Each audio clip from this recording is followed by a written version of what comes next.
Hey, what's up, everybody? It's Black here. Um, Never done this before, so this is all brand new to me. This is my first attempt at, well, I wouldn't really say first attempt. I've actually tried to do this numerous times on numerous different occasions and just never,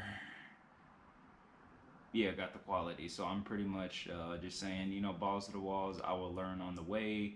That's pretty much the best way of doing things. You do it, you learn from your mistakes, and so forth and so forth.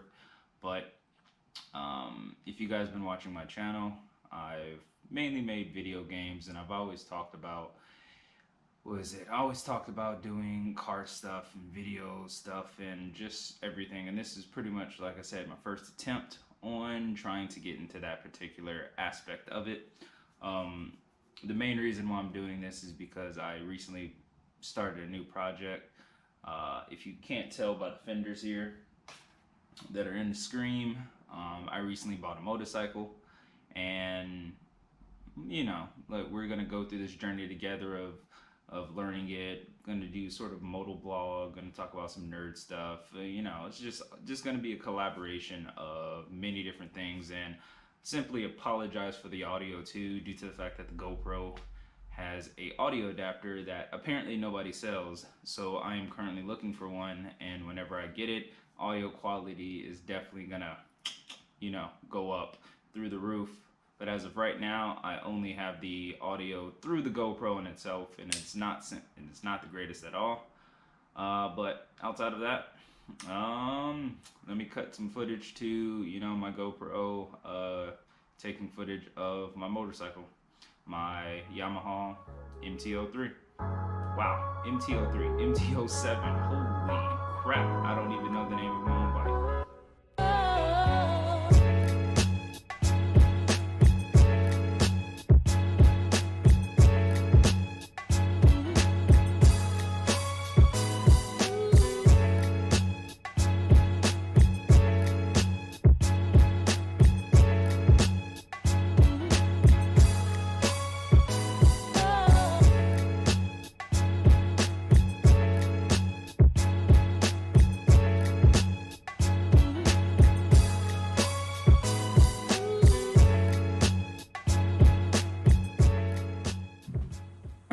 Alright, with all the formalities out of the way, let me pretty much tell you about my riding experience. So, I'm pretty brand new to riding as well. I've only been riding for about a month.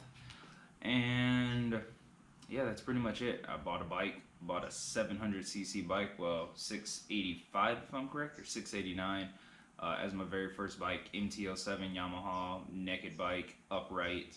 I was looking for a Ninja 400 at the particular time, but Ride Now is not allowed to sell, which is the place that I got my bike from. It's not allowed to sell Kawasaki's in the general vicinity of another dealership that has the rights. It's weird crap. Anyway, I was forced to I wouldn't really say forced, but I was decided to go with another selection. I'm happy I went with the MT-07. Like I said, brand new. We're going to be learning a whole bunch of stuff on this channel. But the project of the day, outside of my introduction, we're going to be doing an oil change on this bad boy. I put about 1,000 miles on it, and it is definitely due for an oil change. Like I said, I've been trying to do this for a while. It was supposed to have an oil change at 600 miles, which was 4 days ago. I do roughly about 100 miles a day, which is kind of sad because I like to go out and I like to test, and I like to do, just train and trying to get my skills better. But anyway, let's push this bad boy out and let's start the oil change.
pretty much is, from all the videos that I've seen, it looks like we have to best to get the engine to a certain temperature right before we change the oil. I don't really know the logistics behind it, but I'm aware that the oil heats up and it's just a lot easier simply to get out.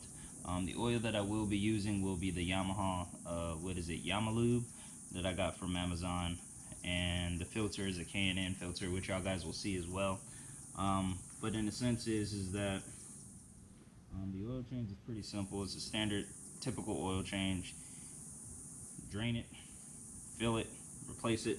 The good thing about this is that, I don't know if y'all guys can see, it's simply right here, so it's not that difficult to get to, and the oil fill is right here as well, which is once again pretty easy to get to. And I actually like that, because a car, you know, you got to get under it, you got to position it. Each car is totally different of where the oil filter is and where the oil drain plug is, and it's just a pain. But this one, most motorcycles have this setup, and it's really easy. But let's start up the engine and heat it up a little bit and come back to it.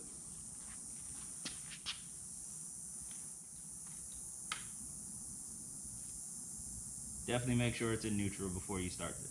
But then again, both tires are up. It's not like it really matters, but it's definitely good. Never start a bike in first gear.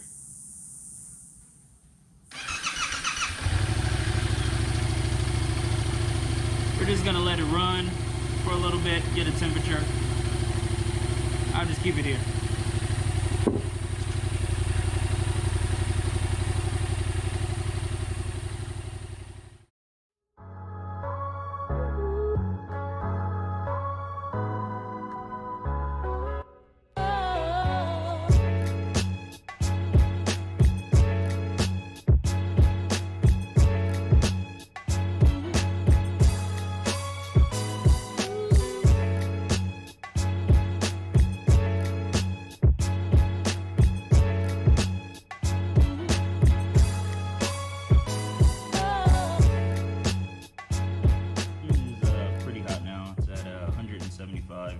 Degrees Fahrenheit. Tools you're gonna need, obviously, the lube or oil filter, and obviously if I'm correct, this is a 11 meter. Let me double check. 17. Wow, I was way off. 17 socket, and obviously a wrench and an oil pan. Pretty basic, pretty simple. Nothing too shabby. Nothing too difficult to change an oil change. That's actually what I like. And gloves, if you like gloves, if you don't want to deal with oil and stuff like that, having to wash your hands. I'm definitely a glove guy, since I'm currently military, ex-medical, of medical technician. Currently I work on hydraulics for the F-15 and F-16, as well as the F-10 for the Air Force. So gloves are definitely very important, especially when it comes to hydraulics, because hydraulic fluid is very corrosive. If you don't know about that, it can definitely dry out your hands, crack your hands, and in some places actually can kill you. But let's get right to it. So in a sense is that oil change, it's not that difficult. Just remove the 17 nut. Pretty basic. Oil is kind of hot, so just make sure. I'm gonna move you guys over just a little bit. And once again, sorry about all the lighting and everything. Learning new things. So yeah, there we go. All right, let's move this socket.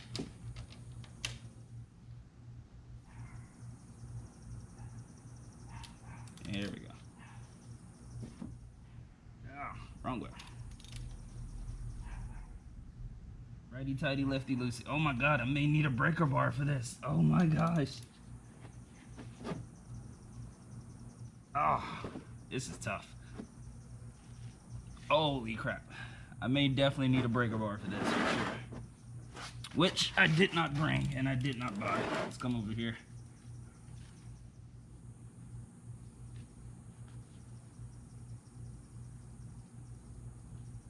Holy crap. That is on there tight. I may need to go get my big socket. Be right back.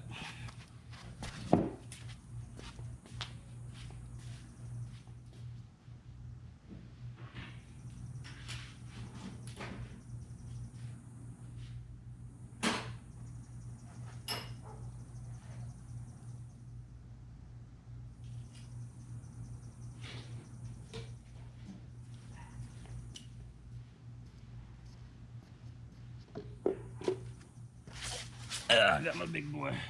I know I should have brought a breaker bar. Maybe I'll buy one tomorrow.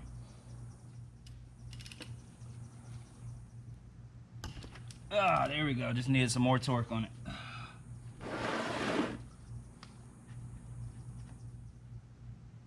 Alright.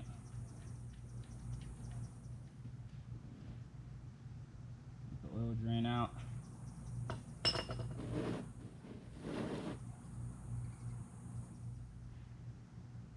Oh, it's pretty nasty.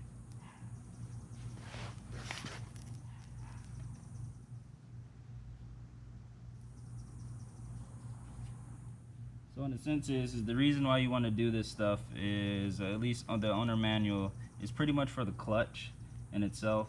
So the clutch, you're breaking in it, you're breaking in the engine, and the clutch needs to be broken in, as well as all the cylinders and the rings and everything need to be broken in. Each vehicle is different. This one is every 600 miles until I think the 3,000 mile mark. I'm not too sure, don't quote me on that at that particular point. But as well as this draining, let's remove this. Hopefully this is not too difficult to remove. Oh my gosh. We're gonna remove this. It should be a lot easier to get to without this in the way. So guys, terribly sorry about that. It seems that my GoPro simply overheated, and you know, it just simply cut off, and I just simply did not notice. But just be aware, the oil change is done. It did take a little bit longer because the oil filter, I didn't have an oil filter clamp, so I had to, you know, engineer some way to necessarily get the oil filter off. But everything's golden, filled up, everything like that. But to make it up to you guys, I'm going to show some footage of the secret. Not really secret, everybody pretty much knows if you've been on my channel, but I'll show you some footage of the dusty RX-7 that was behind me, as well as we are going to the grid tonight, which is a nice little gaming bar, and I'm going to show you some footage of that. There won't be any audio of me talking to you because I'm going to be with my friends and we're just simply going to be having fun. But I hope you guys like it. I hope you guys enjoy. Don't forget to like and subscribe. But until next time, guys,